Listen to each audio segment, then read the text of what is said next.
Bay, may nililigawan ako sa Pilipinas. Ang mahal ng tawag, Bay. Kinakantahan ko yung nililigawan ko. Araw-araw, tawa siya ng tawa. Umuwi akong Pilipinas. Sinurprise ko siyang, pakasal tayo. So, Dumating ako February 2006. Excited. Ang daming snow, ang kapal-kapal. Tuwang-tuwa ako. Sabi ni Mrs., sige, magpakasasa ka sa snow. My wife was diagnosed with pancreatic cancer 2022. Gumuho ang mundo namin. 6 months to live, we have to go on. Naaawa ako sa kanya dahil at the end, lumalaban siya, Che. Kasi because of my 2 kids and me. Wala kaming single moment na hindi ko siya kasama. With the 21 years, wala kaming malaking away. Kaya nung nawala siya, I stopped praying. Na-realize ko na wala akong karapatan to question kung anong binigay sa atin ng Panginoon dahil siya ang nakakaalam. Natutulog ako sa bed namin, nandito pa ako sa site, hindi pa ako nakapunta sa site niya. Parang kulang, hating gabi nagigising na ako na meron pa rin akong nightmares. Napakasakit.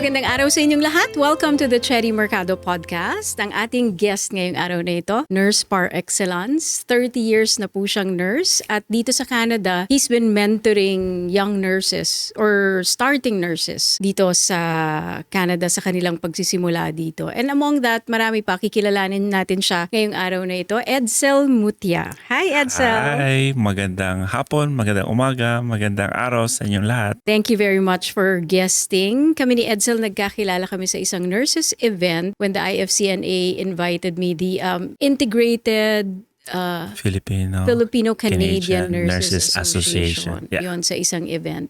And he's such a vibrant presence, no. Magkatabi kami noon eh. And one of the reasons why I enjoyed being in that event was because I was sitting beside Edsel.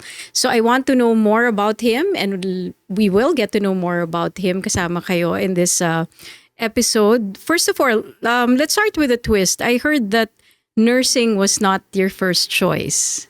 Yes. What was the dream back then? So, during my high school, sabi kasi ng isang advisor ko na ang galing mo sa math.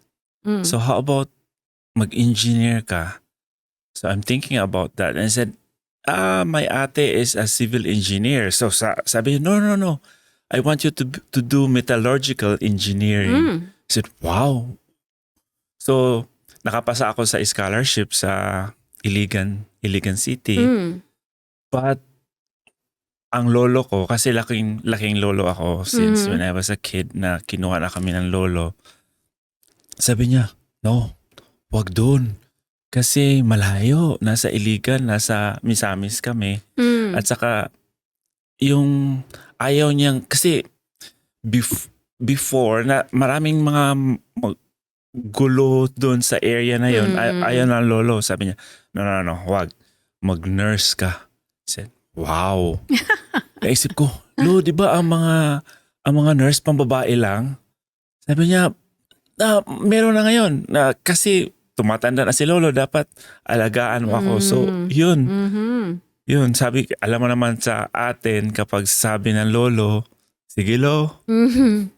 So, reluctant nurse, no? And tell us about that, growing up with your lolo. How was that like? How was life in the Philippines back then for you? I'm a spoiled grandson kasi ako ang panganay na lalaki sa apo ni lolo. 2 years old, kinuha na ako ni lolo. Sabi niya, doon na to sa bahay. Doon na siya lalaki. Kami nang bahala sa kanya. So, 5 kami magkakapatid. Pero yung bahay din namin is like not far from lolo. Pero pinalaki na ni lolo kasi may isa din akong pinsan, laking lolo din, pero babae. Gusto ni lolo, babae at saka lalaki. Yung laking lolo, di ba sa atin sa Pilipinas, kapag laking lolo, matuwid. Ito si lolo, ito ang gusto ni lolo, lahat. So malaking pasasalamat din dahil si lolo nagtaguyod sa akin na maging sino ako ngayon, yung maging independent, matulungin, mapagmahal, at saka maalaga.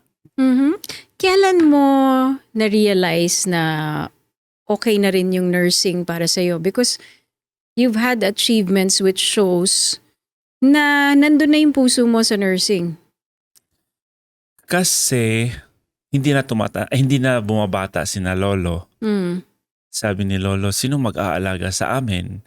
I-busy yung mga tiyahin mo sa negosyo nila. So sabi ko, why not? Why not give a try? So naririnig ko rin sa mga kapitbahay namin na may mga lalaki na rin nag-nursing. Sabi ko, sige lo. So you studied in Iligan? Or in Misamis. Misamis. Yeah. Oo. Doon ka natapos ng Doon nursing? ako natapos ng nursing. At pagkatapos noon, naalagaan mo nga Naalagaan yung ko si mga lolo grandparents. Oo. hanggat mawala sila. So, after my nursing, take na exam, stop ang hiring ng papuntang Amerika. Kasi yun talaga eh. Yun ang goal. Yung goal talaga eh. Kapag nag-aral ka ng nursing, puntang Amerika agad. Amerika. So, sabi ko sa sarili ko, how about dito muna ako sa Pilipinas, alagaan ko muna yung mga tiyahin ko. Tsaka, parang hindi naman ako nagmamadali dahil wala pa akong pamilya. So, nag-apply ako sa province namin. So, nakuha naman. This is your lolo from mother's side or father's From side? father's side. From father's side. Yeah. And that time when you graduated nursing, you were telling me earlier, 1994. Yeah, 1994. That makes you 30 years practitioner of nursing. And I know that kasi halos magkasabay tayo. Ako Yeah. rin, 1995 ako nagsimula. And I know that 2025 is my 30th year in the business. So medyo magkasabay tayo doon. After the Philippines, you also went to Saudi to be a nurse. Yes. Tell us about that journey. So after working in the community hospital sa Pilipinas, so nag-decide na ako, siguro it's time for me to step up, kung mag-apply kung saan. As what I've mentioned earlier na walang hiring ng nursing sa US at that time. At that time, ang open lang talaga nun is Saudi Arabia. So, sabi ko, Saudi Arabia, siguro pwede na. So, stepping stone lang.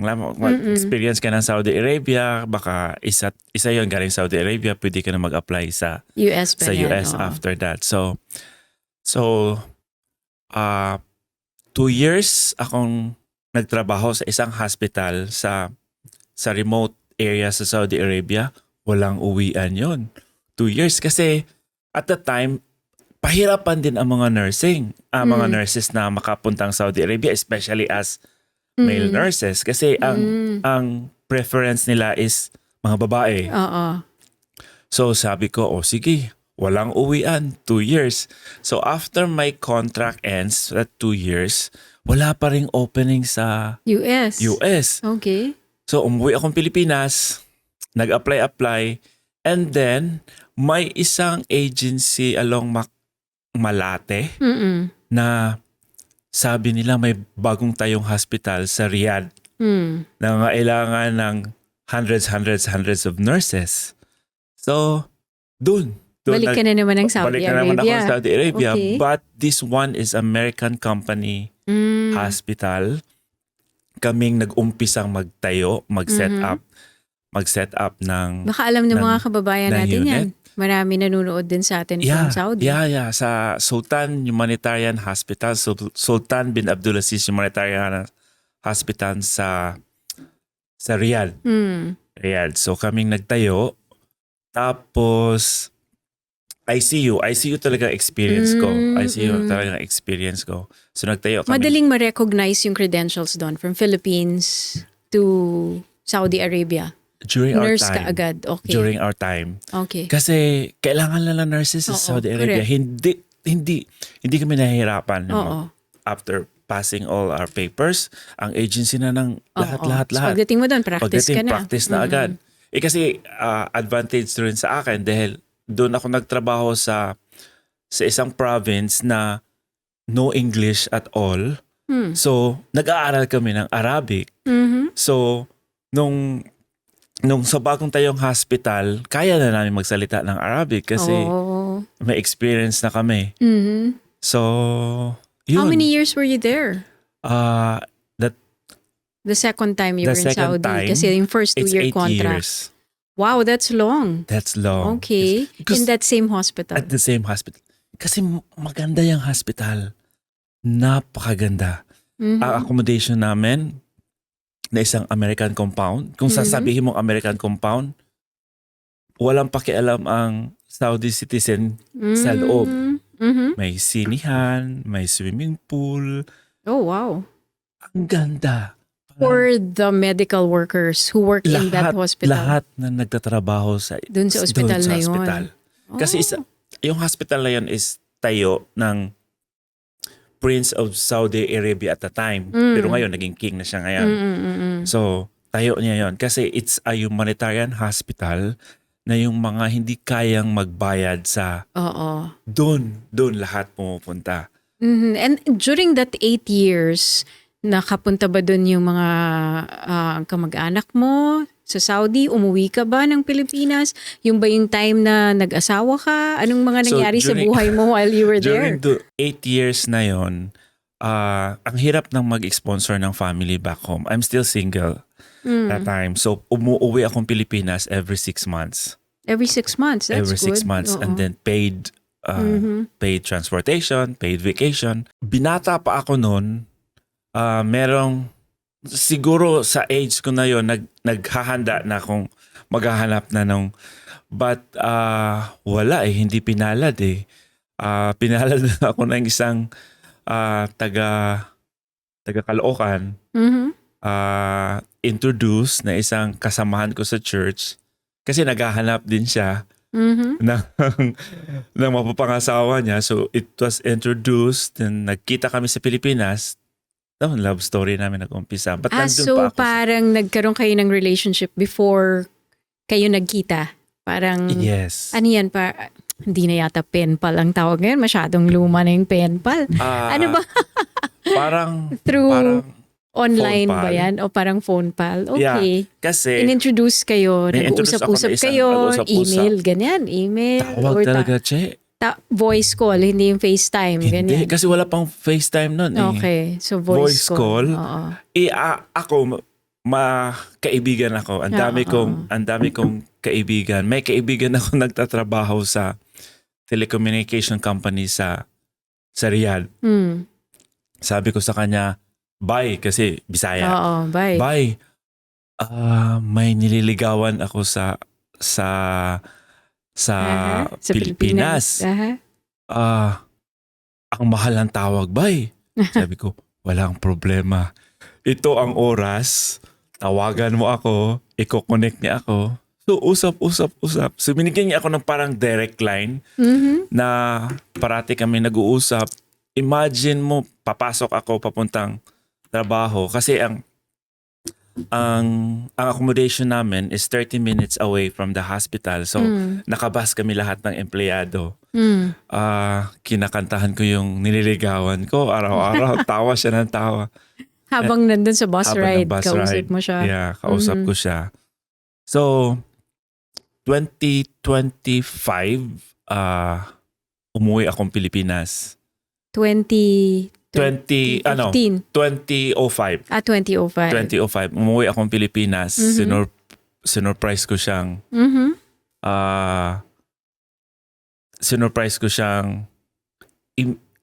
ikita kasi hanggang tawag lang kami. Na introduce siya sa akin 2004. Okay. 2004 late ng around October.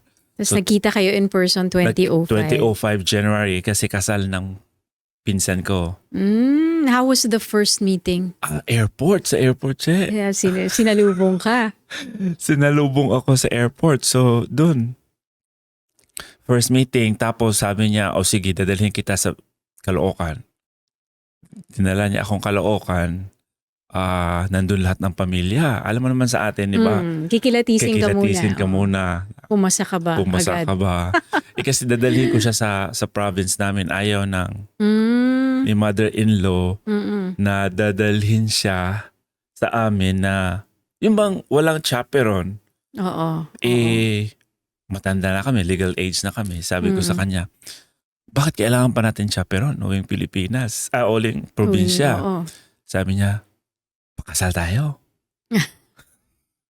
So, dun. Para nga naman hindi na kailangan ng escort. Hindi na kailangan escort. Sabi niya, pakasal tayo.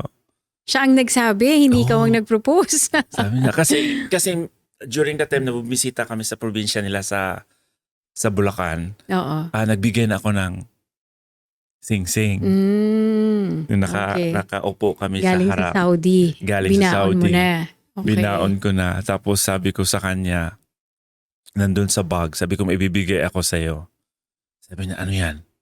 So nakita niya, sing-sing. Sabi niya, kaya may lakas loob siyang sinabi sa nanay niya na pakasal kami, uuwi siyang probinsya. Tapos yun na, sa kayo nagpakasal? Sa probinsya sa Pasig. mo? Sa Pasig. Bago kayo umuwi? Bago kami umuwi. Okay. So Sa pag uwi mo sa inyo, may bit-bit mo na yung asawa Bit-bit ko mo. na yung asawa ko. Akala nila girlfriend lang. Bit-bit ko na sila. Nagtatanong, sino yan? Sino yan? Sabi ko, girlfriend. Nadala mo ba siya sa Saudi? Hindi. Mm. Kasi papunta siyang Hong Kong kasi ang kapatid niya nasa Hong Kong. Meron siyang kapatid sa Hong Kong na may business din sa Hong Kong. Tapos, through Hong Kong, papunta siyang Canada. So, nag-long distance relationship kayo for a Long while? distance, a year. Na nasa Saudi ka na sa Hong Nasa Kong Saudi siya? siya. So, siya pala ang unang nagpunta ng Canada? Ganun ba? Siya Oh, pala. let us- Siya ang unang. Ano naman yung next chapter, yung Canadian story niya? Canadian story. So, kinasal kami sa Pilipinas, ang West. Papunta siyang Hong Kong, Hong Kong to Canada. Tapos, nandito siya sa Canada, pinaprocess na niya yung papers namin. Since kasal na kayo noon, madali nang Madali kumita. lang. Madali lang. Okay. Yeah. Kasi siya ay dietitian sa atin. So, nung pumunta siya dito, nagkatrabaho siya sa isang nursing home as a dietitian. So, Okay. So, nung time na yon, gusto mo pa ba magstay sa Saudi? Or okay ka na? hindi na. Oo, Kasi 8 years na, no? kasal na Kasal kami. ka na, oo. So, but yung manager ko at saka yung director namin sa nursing, sabi niya, kung pupunta kang Canada, kunin mo muna yung Canadian citizen mo, pumalik ka dito. Kasi alam niya na yung mga Canadian passport, American passport, mas malaki yung Mas malaki pa yung mas sweldo ninyo malaking doon. sahod. Yeah. Oo. At saka may position ka na. Yeah, may position ako doon. Ako ang head ng ICU namin. Oh, maganda na yung position mo. Maganda ng position. Sabi niya, mas pagandahin pa natin. Oo. Sabi niya, pinag-isipan ko, sabi ko, no, ayaw kong maghiwalay kami ni Mrs. Oo. Yeah. So, kailan ka nagpunta dito? Sa Canada? 2006. 2006. And then, how was by that time, ilang taon na siya dito? 1 year? 2 1 years? year, almost 2 years. Almost 2 years. So, parang Yeah. ikaw yung bago naman dito. Ako ang bago dito. So- Dumating ako February 2006. How was it? Naalala mo? Yung pagdating mo sa Canada, anong impression mo sa Canada? Nagustuhan mo ba? O Excited. gusto mo- Kasi, nung dumating ako, snow. Oo. Ang daming snow, ang kapal-kapal. Tuwang-tuwa ako. Sabi ni Mrs., sige, magpakasasa ka sa snow. Alam mo naman na galing Saudi Arabia, mainit. May malamig din doon, pero hindi katulad na walang snow. So, pagdating February 2006, na-excite kasi para ding parating honeymoon namin kasi nakalimutan ko pala sabihin 2006 January kinasal din kami sa church sa Pilipinas. Umuwi din siya doon. Kinasal kami sa church sa Pilipinas. Kaya parang honeymoon na rin namin. Second honeymoon na rin ng pagdating namin dito. So nagustuhan mo siya? Snow? Nagustuhan ko. Oo. Kasi malinis. Oo. Malinis. Understandably, after yung init sa Saudi, di ba? Oo. Parang okay. Yeah. Maganda yung tanawin. Yun ang una kong nagustuhan ko. Kaya lang, pagdating na dito, gusto ko na magtrabaho. Oo. Yun. Sabi niya, Dad, hindi ka basta-basta. Yung pasa ka lang ng papel, exam, that's it. Oo. Marami kang asikasuhin. So nung dumating 2000, honeymoon stays pa namin in February, March. So April, parang kating-kating na yung puwet ko na gusto na akong magtrabaho. Kasi siya lang ang nagtatrabaho, di ba? Oo, sanay ka rin Yeah. Lagi ka may trabaho. So sabi ko, o sige, inayos ko na lahat ng mga papeles ko, mga papers ko, bago ako pumunta dito, ready na siya. So pinasa ko sa CNO, College of Nurses in Ontario. But mabilis ang respond nila during our time. Malalaman mo talaga agad kung anong sabi sa'yo? Yung mag-aral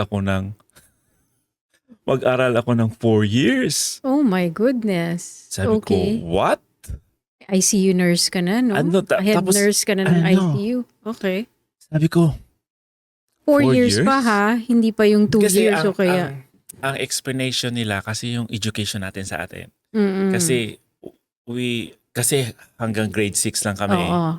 Grade 6. Parang Oo, nagkulang daw. Nagkulang daw. Sabi ko, no, hindi ako papayag. So, I challenged the assessment. So, sumulat ako. Tapos, sabi ko, pwede ko bang kausapin yung nag-in charge ng papel ko?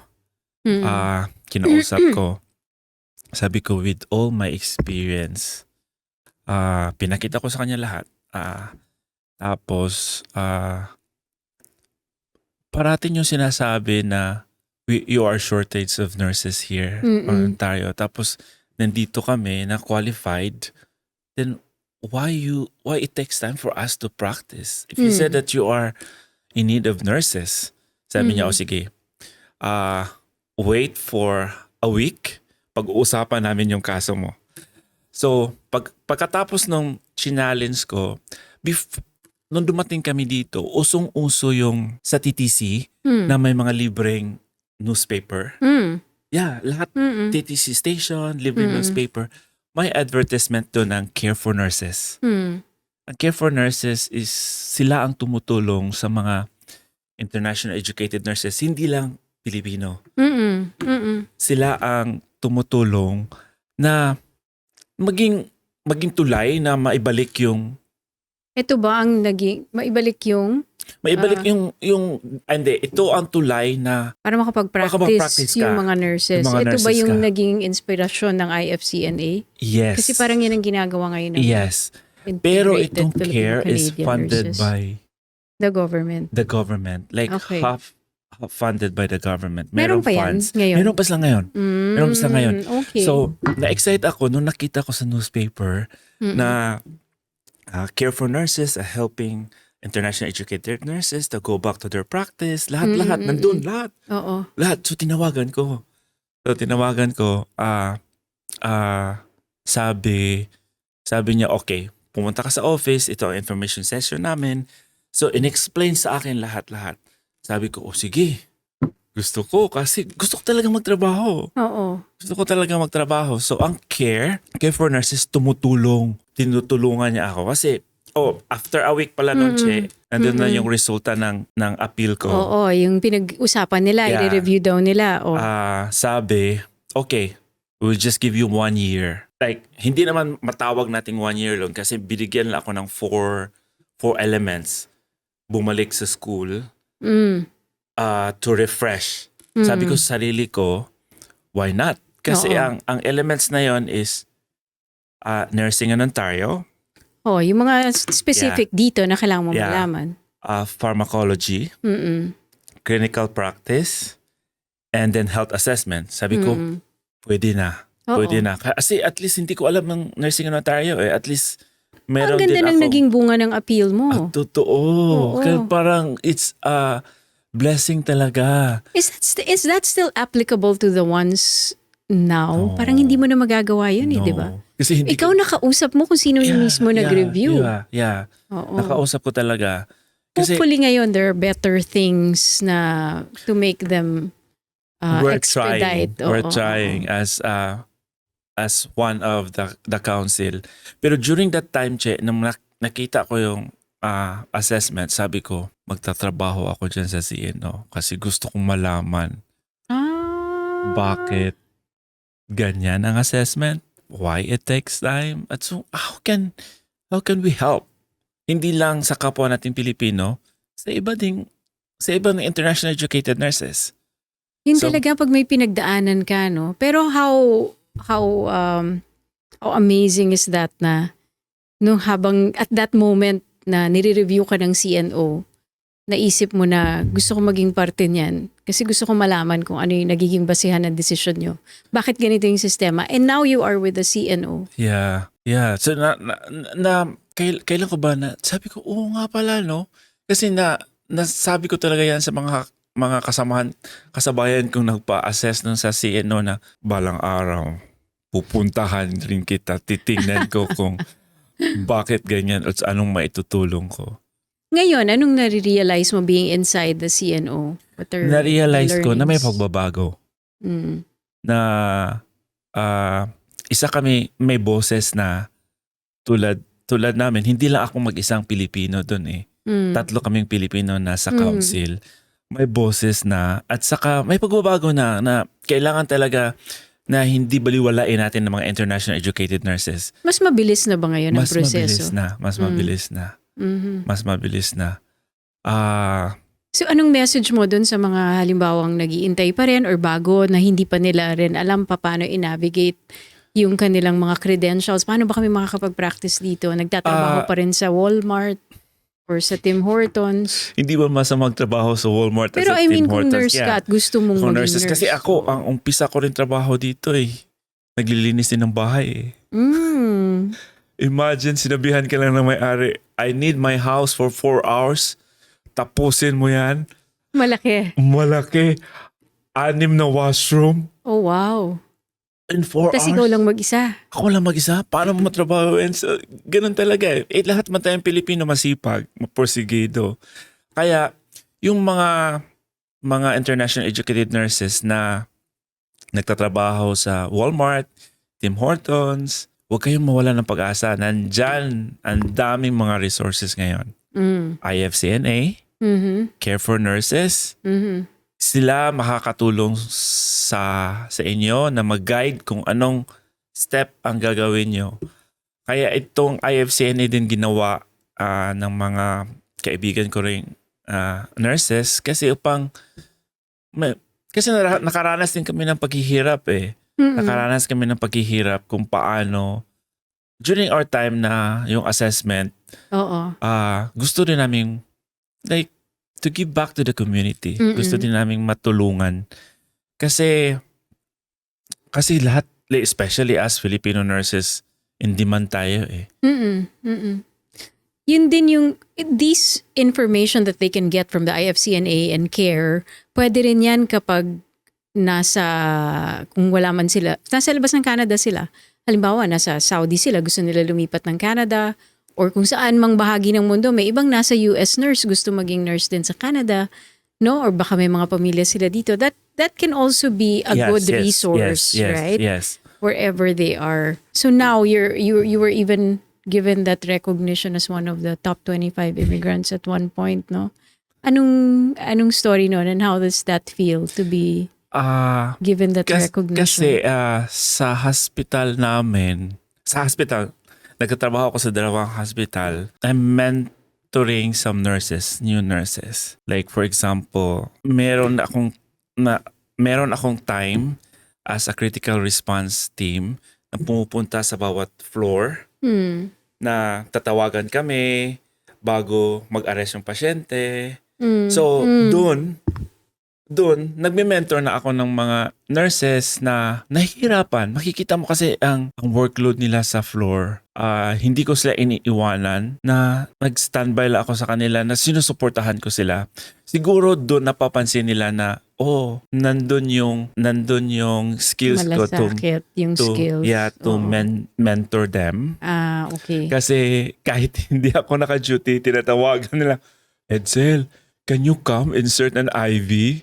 Edsel. Sabi ko, sige, why not? Like, so siguro napapansin nila yun. Bago ako naging 25 immigrants, meron din sa hospital din, meron din konting mga recognition recognition. sa'yo. So, good thing naman in the hospitals dito, nare-recognize yung mga ganun. Yeah. That's good to know. Yeah, nare-recognize din. Kasi So, during Nurses Week, may Nurses mga Week, ganun. Di puro Pilipino bida lagi dyan. Tama ba? Yeah, lahat mga Pilipino Kasi tayo talaga kakaiba masipag Oo. tayo eh. At saka isa din, meron din akong sinasamahang grupo na pupunta kami sa Cuba twice a year. Nag-medical mission. Sumasama din ako sa medical mission pauwing Pilipinas. Yeah, yung mga ganun. Giving Kasi back parang, na talaga yung stage mo. kasi parang mulat sa akin ng lolo ko na hindi lang ikaw mag-isa. Hindi lang ikaw mag-isa. Marami ding tao. Ikaw man ay blessed. Pero meron din mga tao na nangangailangan din ng tulong. So kaya naisip ko talaga yan na hindi lang ikaw dapat din tumulong.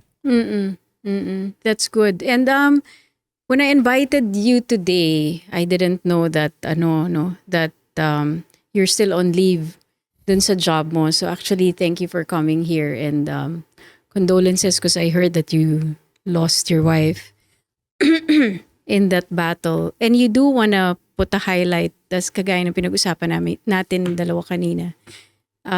You do want to help those who are grieving also. How is the process for you right now?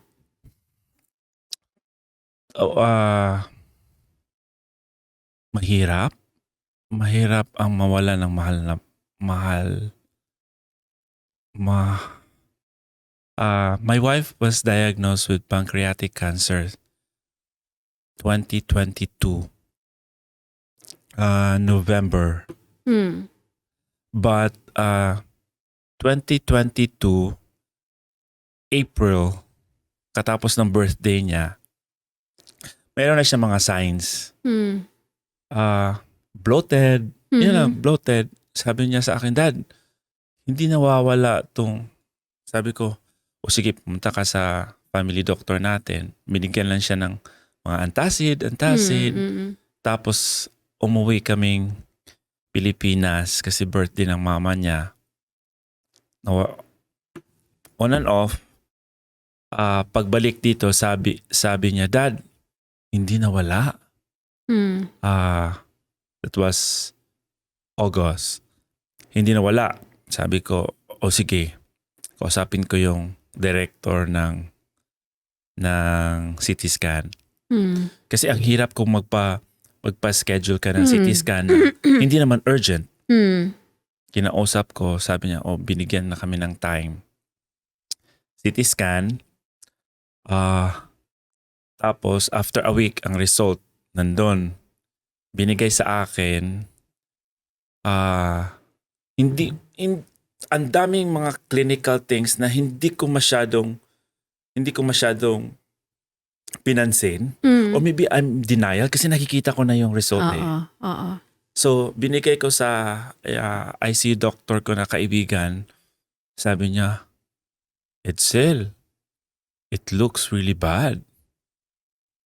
Stage 4. Mets to the liver. Anong ibig sabihin nun? Metastasis to the liver. Metastasis to Yeah. the liver. Okay. So sabi niya, kailangan mo na ng urgent oncologist. So siya, nagtatrabaho siya sa ACU. Sunnybrook. Okay, Sunnybrook. Sunnybrook. Pero nagtatrabaho siya sa ICU sa Scarborough Gen. Siya ang nag-facilitate sa akin na makakuhanap ako ng oncologist na kaibigan niya. Mhm. So, ang oncologist tumawag sa akin. Mhm. Ang unang tanong ko talaga sa kanya, hindi ba siya pwede mo operahan? Mhm. Sabi niya, it's hard because it's hiding. Nagtatago. Yeah, it's hiding. Depende sa iba na Oo. madaling nagtatago. So, Nasa location nung kanyang nasa cancer. location na pancreas Mm-mm. na tapos nandun na sa liver. Mm-mm. Gumuho ang mundo namin. Umiyak kaming dalawa. Sabi ko sa sarili ko, hindi natin natanggapin yan, mama, kasi wala namang sinabi sa amin ng doktor, Mm-mm. you only have 6 months to live. Mm. Ang hirap. 6 months to live. Iyak kami ng how many days kaming umiiyak. Sabi ko, mama, tigilin na natin itong iyak. We have to go on. So, kinausap ko yung oncologist. Sabi na oncologist, merong treatment. Ipasa namin yung case mo sa clinical trials. Mm. Napasa siya napasama siya sa clinical trials. Mm. Pero kasamaang palad, ang clinical trials na stop 2024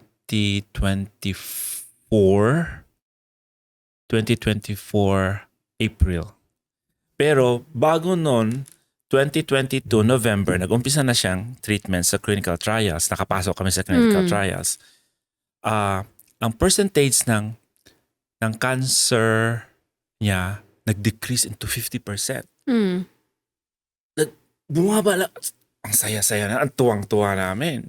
Mm. Bumaba lahat ng markers, Mm. ang spot ng liver, nawawala na yung magandang result sa kanya but sa kasamaang palad last year 2024. Bakit itinigil?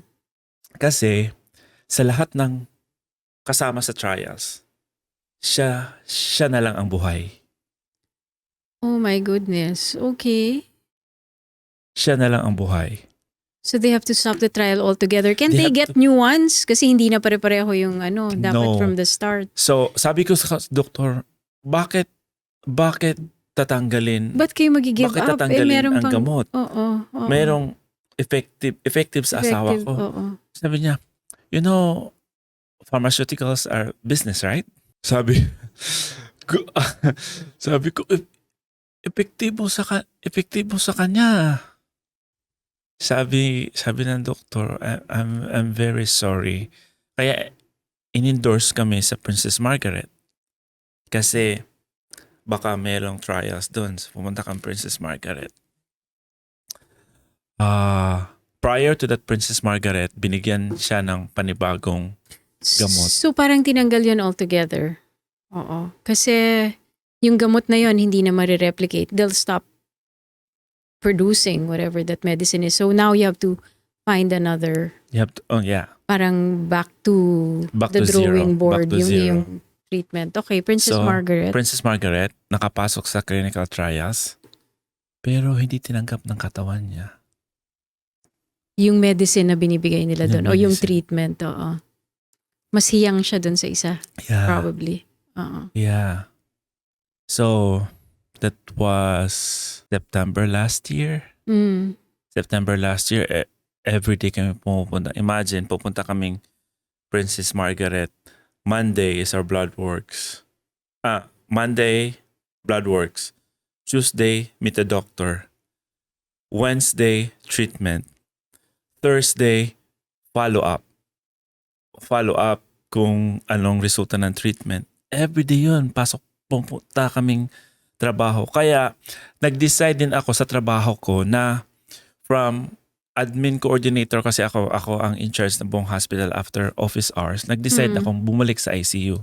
Kasi ang ICU, I have enough time, kasi 12 hours lang siya, I have enough time na maalagaan siya. Kasi with that 2 years, pabalik-balik kami sa hospital. Like, from Monday to Thursday, there's Monday to always Thursday, something. that's- Pwede na kayong tumira sa ospital nun totoo, pwede na kami titira dyan sa hospital. Binigyan kami na, sabi niya merong mga Kwarto?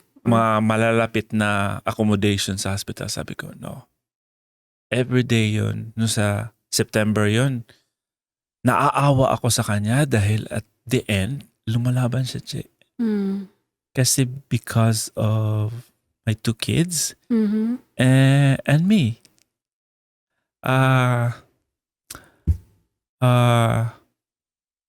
That November, so after nung set of treatment namin sa Princess Margaret, kinausap na kami ng oncologist kasi nag-CT scan kami uli. Sabi niya, medication is not working. Ibabalik ko kayo sa Sunnybrook. Bumalik kami sa Sunnybrook. That was November last year.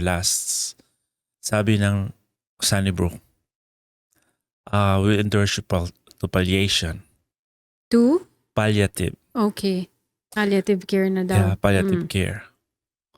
No, my wife is still able to walk. Yeah, nagdadrive pa siya. Pero hindi ko na siya pinagdadrive kasi mahirap na rin sa kanya.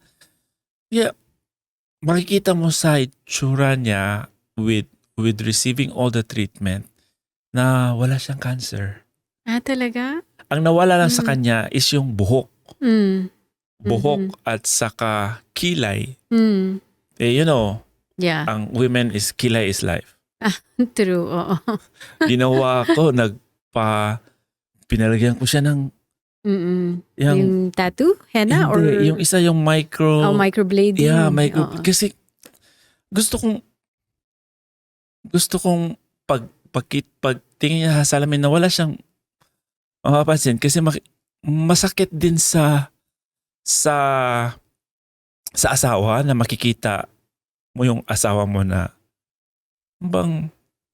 kasi sa akin sinasabi ko to talaga na siya ang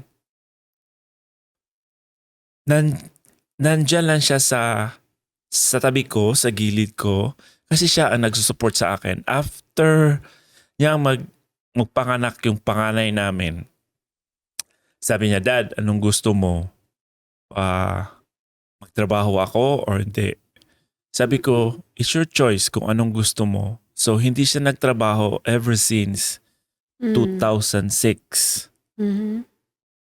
Gusto lang niyang alagaan ang mga anak niya at saka ako. And may isang nanay sa church namin nagsasabi, naiinggit ako sa'yo, Tess. Kasi you have time to take care of your kids. Ako, dito, trabaho doon. Umuwi ako sa bahay, late na. Kaya sabi ko sa kanya, siya ang kasakasama ko araw-araw. Wala kaming single moment na hindi ko siya kasama. With the 21 years naming mag-asawa, wala kaming malaking away, wala kaming malaking alitan. Kasi ina-appreciate ko siya na dahil nandyan sa bahay, ang pagiging ina ay isang hindi madaling trabaho. Punta siya dito, punta siya doon. At saka on top of that, nagbo-volunteer pa rin siya sa church namin, nagbo-volunteer siya sa food bank. Yun lang ginawa niyang malaking kawalan sa akin. Nawala siya. Nung sinabi sa amin ng doktor na palliation ka na lang, nag-usap kami Sabi ko, anong gusto mo? Sabi niya, Dad, gusto kong umuwing Pilipinas. So umuwi siyang Pilipinas. So na napanood namin yung isang case na isang famous actor sa Pilipinas, si Dindo Arroyo. Parehas silang kaso, pancreatic cancer. Tutrinay namin yung doktor na naggamot kay Dindo. Umuwi siya, trinay namin pero hindi tinanggap ng katawan niya. Ang ano rin ng laban niya, no? Talagang... Lumalaban talaga siya. Oo. Until the end. Lumalaban siya until the end. Kasi sabi niya, dahil sa akin, dahil sa dalawang anak niya. Kaya, kaya nung nawala siya,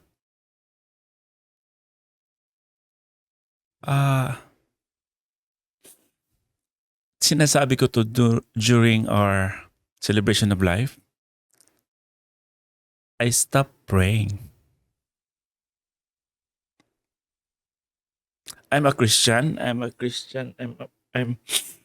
born again Christian.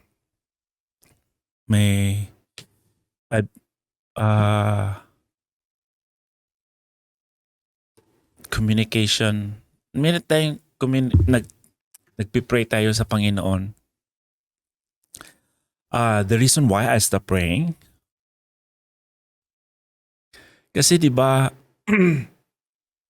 I prayed, Lord, you're the miracle healer.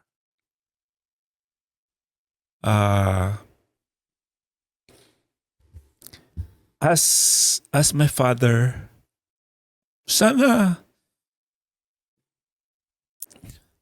bigay mo na sa akin to na ma-heal yung asawa ko or ma-extend man lang life niya. Kasi ang gusto lang ng asawa ko, kahit 5 years lang, makikita niya, makatapos yung panganay niya, yung bunso niya na maalagaan pa niya at saka ako. Kasi may plano na kami after 5 years mag-retire na ako, uuwi kami ng Pilipinas. Yun lang gusto talaga niya. Lord, give me 5 years. Sinabi ko rin sa Panginoon, Lord, give her 5 years. Di ba, as a tatay, kung ang anak mo ay hihingi sa iyo na, Dad, I want this one. We try our best to give it to our kids. Sabi ko,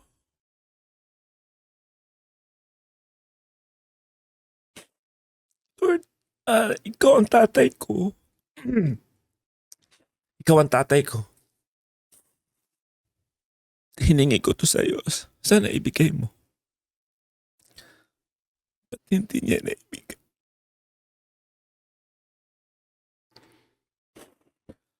I stopped praying. Siguro dahil nagtatampo din ako. Dahil tayo din nagtatampo din tayo sa tatay natin. But it's wrong. Kasi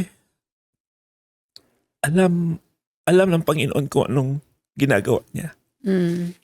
We cannot question Him kung bakit ganito. At that time, hindi ko talaga maintindihan. Siguro naintindihan ko pero Hindi mo matanggap. Hindi ko matanggap. Hindi ko kasi nagbabasa ako ng Biblia. Nagbabasa tayo ng Biblia at yun parating niya sinasabi na humingi ka. Yeah. Ibibigay ko sa iyo.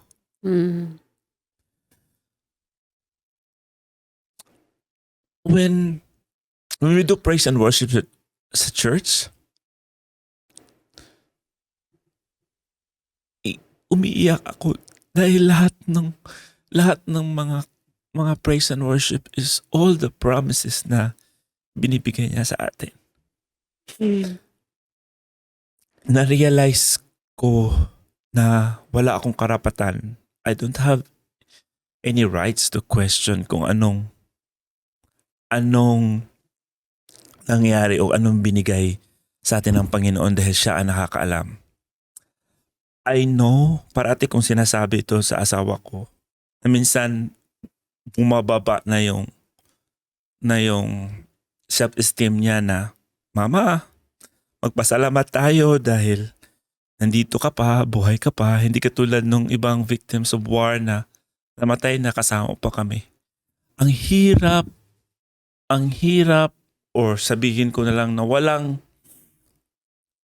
time na paghandaan kung kailan ka mawawala.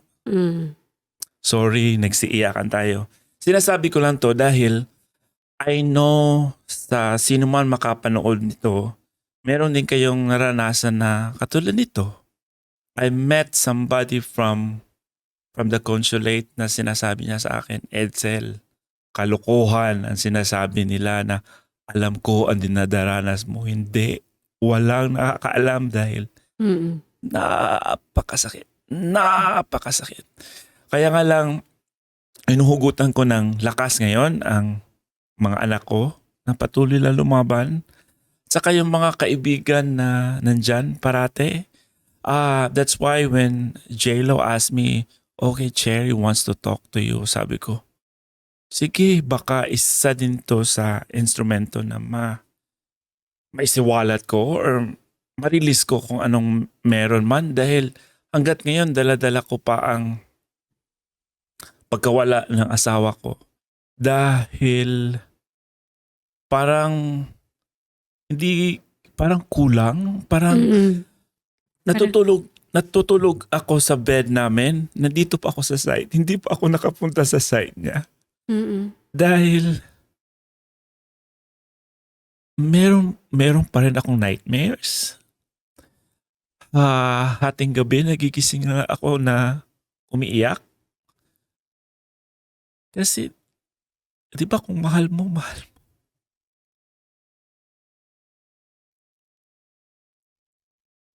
Kanina tinatanong ko kay Edsel kasi I just found out today, when I invited him here, I didn't know that his wife passed away.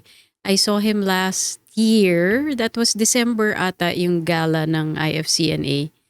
And at the time, he told me that his wife was battling cancer. And the next time I saw him was today, and I didn't know that, yun na nga, ngayon ko lang nalaman that she passed away. So I told Edsel, it's baka hindi na natin pag-usapan yung part na yun because obviously it's still very fresh. And he's generous enough to share it, and it's consistent with your nature to help, to share even at the toughest moment of your life.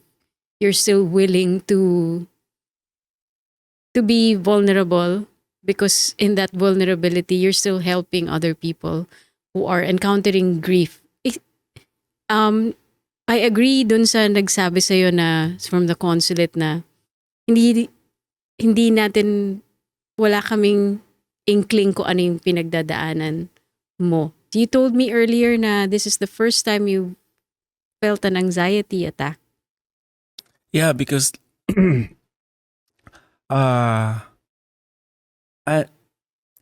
hindi mo talaga anxiety attack is parang mental illness na rin yan eh.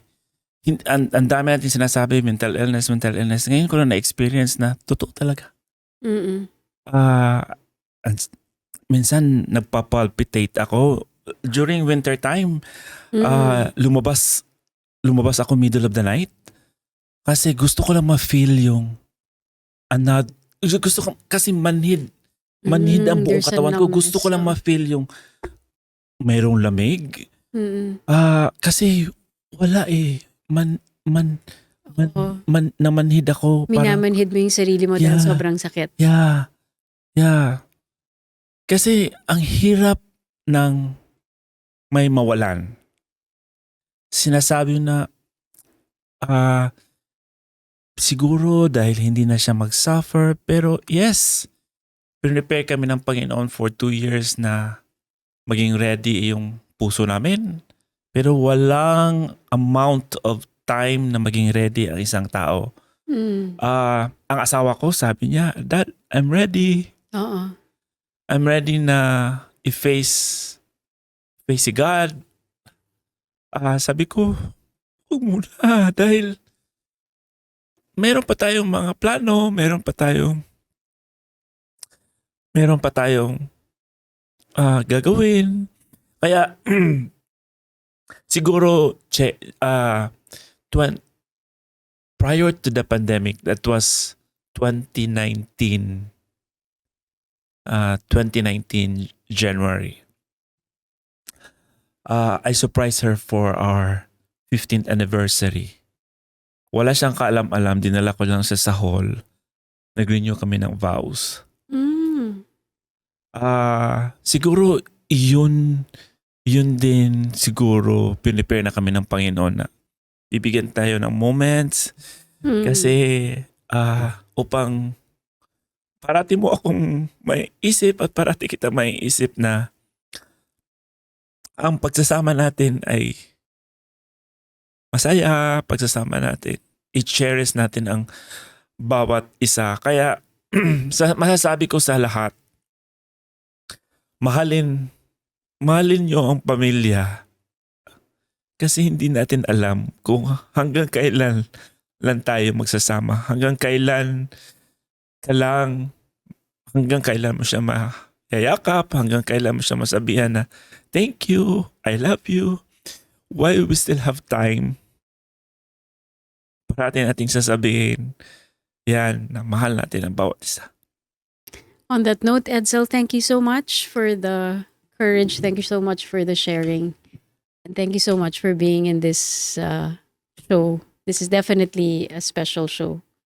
And Pasensya na nagsiyak. minsan kasi yung alam mo na may nagdadaan din sa parehong pain na pinagdaanan mo or something na naintindihan din nila. Di ba? Ang laking ang laking matatanggal sa damdamin mo na may something na naiintindihan yung ibang tao. Yeah. At saka isa din, wala naman siguro masamang magtampo sa Panginoon. Pero hindi lang natin isipin na, huwag lang natin isipin na hindi tayo pinabayaan ng Panginoon. Meron siyang reason kung bakit nangyari ito sa akin. Bakit nangyari ito sa bawat isa sa atin. Pero huwag lang tayong mawalan ng pag-asa. You're even allowed to to feel bad about that or magtampo for an even longer time. It's been very fresh. So, I'm sure maiintindihan ni Lord kung medyo mas matagal-tagal pa rin yung tampo mo sa Kanya. And He will heal you. Parang bumabalik na. Bumabalik Kasi na. with the help din sa church and sa your church community. and my community and also my friends, especially I want to help IFCNA, mga volunteer jobs, so malaking tulong din yun. On that note, we will see you again on our next episode. I hope that you got something out of our episode today. We'll see you again next week.